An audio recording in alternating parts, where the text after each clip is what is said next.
Hey everybody, welcome back to the channel. Sorry, this video is coming out a little bit later than I originally anticipated. I just haven't had time to sit down and commentate over the matches, but we are running the pure CP9 Rob Lucci deck that I showcased on the channel last week, and this is just a few games that I've rendered down and sped up to commentate over to just provide some context as to how the deck did. So let's go ahead and jump into it. This first game was against Black and Yellow Big Mom. It was a bit of a grind, I won't lie. So, what's going on here? Okay. Sorry, here we go. I don't know what that was about. So, of course, we start with the search with Spandom. And if you saw the deck profile, you know that I forgot Kaku. So, and they come out with a double pudding search here, and then we go ahead and use Wanzi to get rid of it by discarding a card, cost of I think 1 or less whenever on play. So we take the first life. I wasn't obviously I'm somewhat familiar with Lucci, but I wasn't really sure what to expect going into some of these games. They dropped the Kobe to get rid of my Wanzi.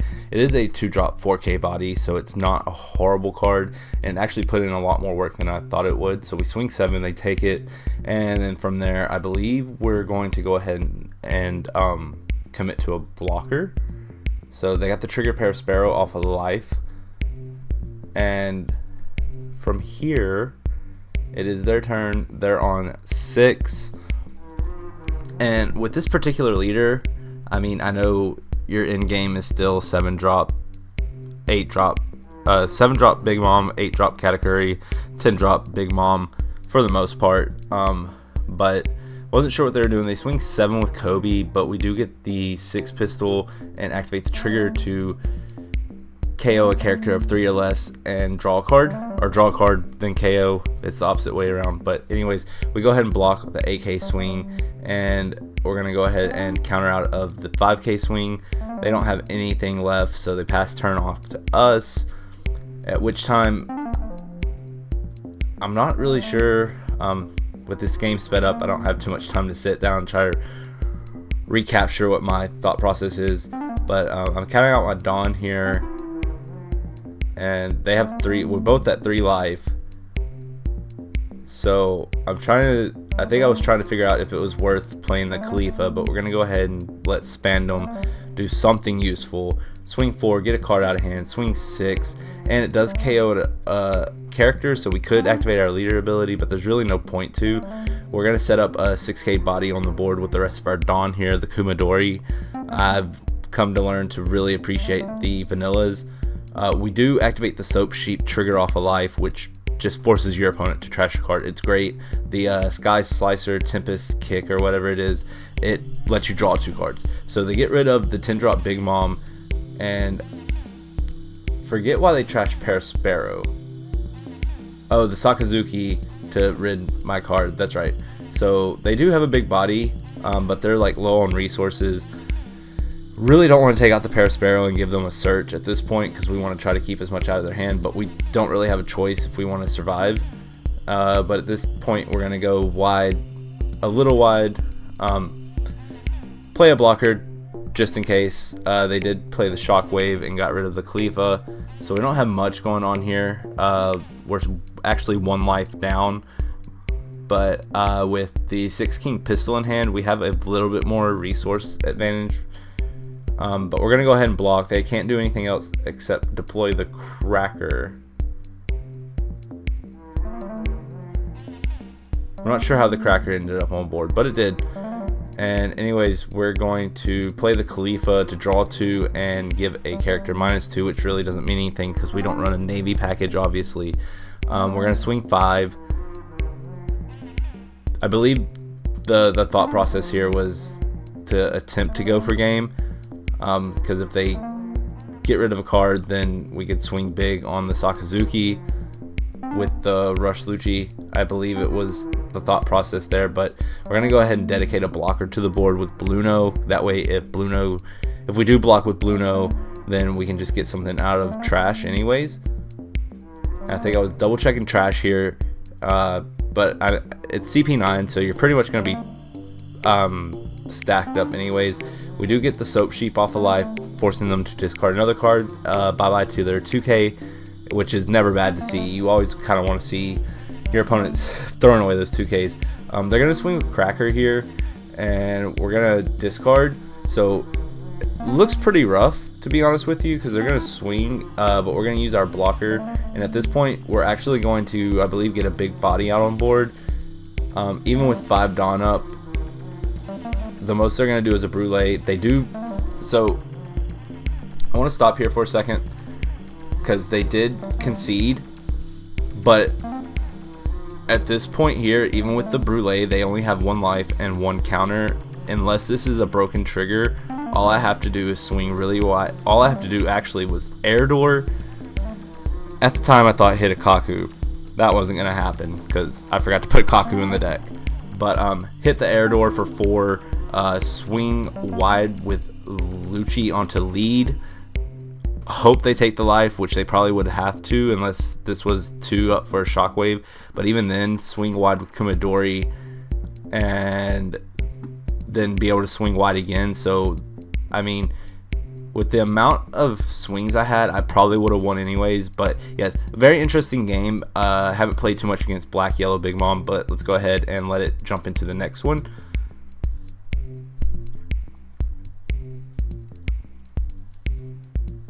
Guess I left a little bit more time in here than I thought. So okay, the next game was against Blue Croc, the starter deck Croc, which was always interesting because I didn't play a lot of 01 meta, so I didn't see a lot of like the first 4 leaders and the first leaders from the first set.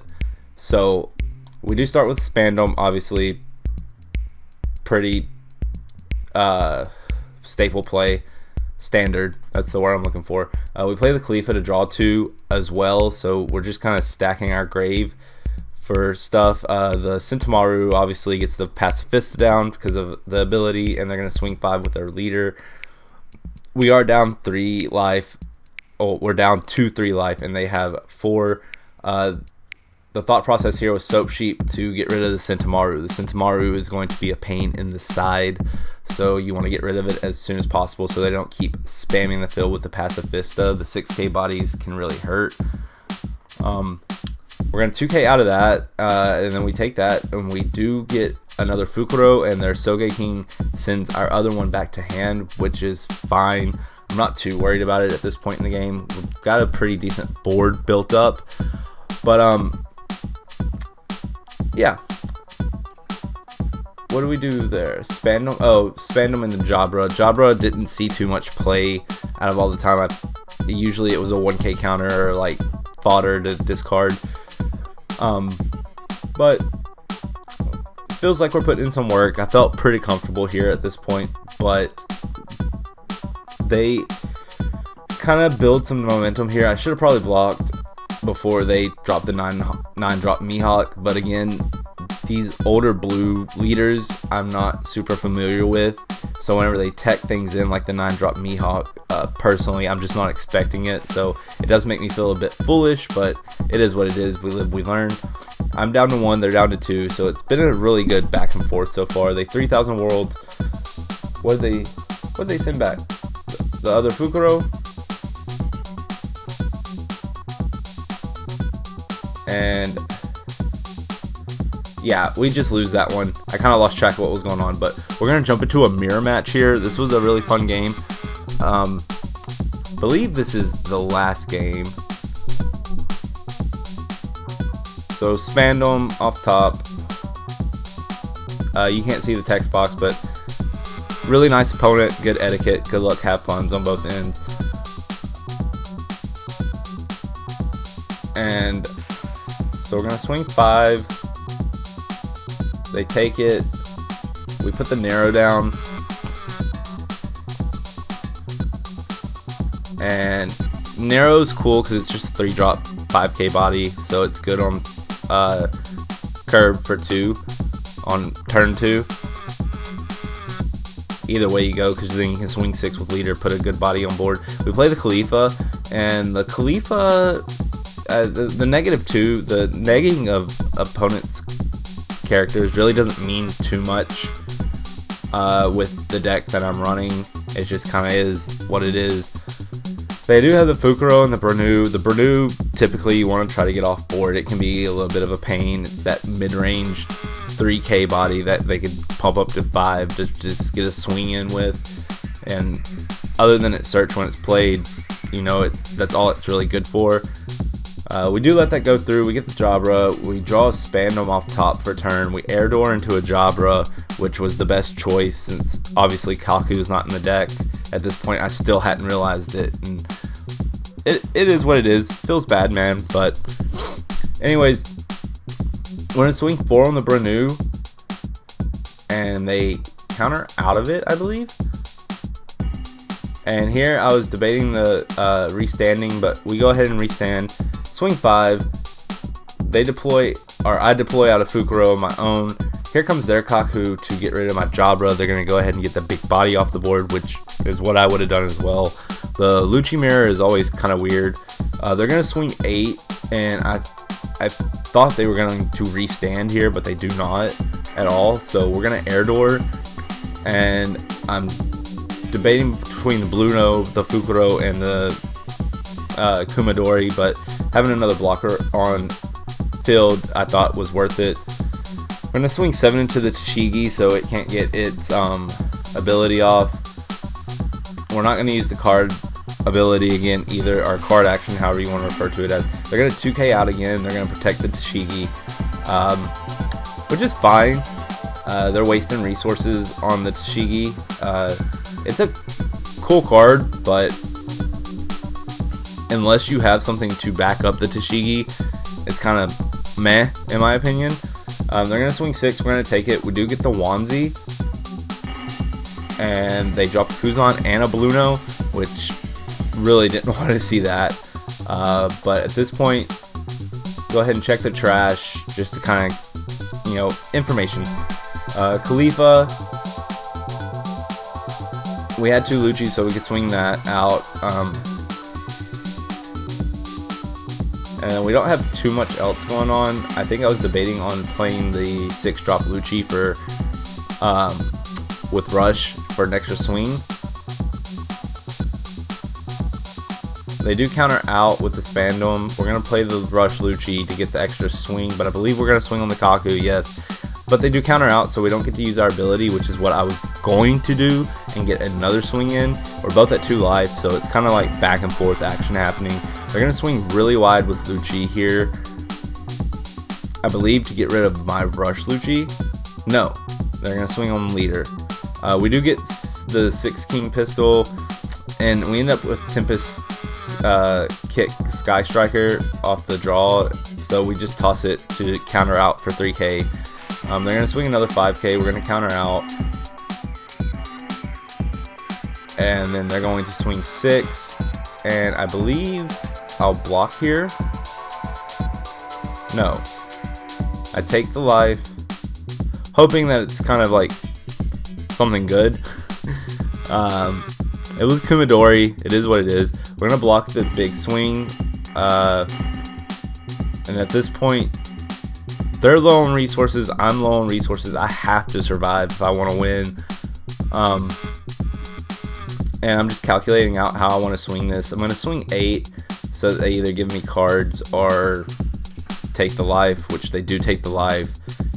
I'm really not super worried about their board, except for right here, because they have to be thoughtful about how they're going to counter out and stuff. But they threw the 2K away to keep the Tashigi, and then they took life there. We're going to swing 6 on the Tashigi, use card action, and go wide with Lucci, and that right there will end the game.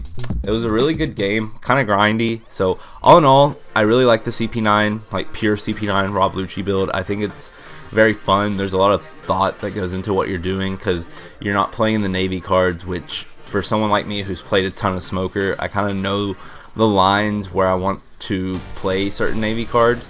So I felt like, even though I've kind of tested a CP9 package before, like pure CP9, there's a lot of like thought that went into, like, you know, do I play the Nero, or do I play the Jabra, or does the Fukuro come out this turn, or do I want to dedicate 6 Dawn out for Bluno for a blocker, or do I want to play Bluno and maybe take a more offensive stance with him? And there was a lot of other testing and time that went behind this deck. These were just kind of games I thought I would showcase and thought they were worthwhile. I didn't. Yeah, that's about it. I know you guys like to see the gameplay with commentary over it, so I try to get it out when I can. Again, I apologize for this video not coming out as soon as I thought it was going to, but it's out now. So I hope you guys enjoyed it. If you did and you're new here, press the subscribe button. It helps grow the community. My birthday is in August, and I'm hoping to hit 200 subscribers by then. The channel's been around close to a year now, and obviously I've only been doing the One Piece stuff for about 3 months now. I believe 3 or 4 months, something like that. So the growth since switching to One Piece has been great, but I would like to see a little bit more personally. I think it would help tremendously to get more eyes on the channel and to help grow the community. Other than that, if you like the video, hit the like button. It's appreciated. If you didn't like it, you can hit the dislike button as well. That lets me know not to do content like this again. And till the next time, I hope you have a wonderful day, and I will see you in the next one. Peace.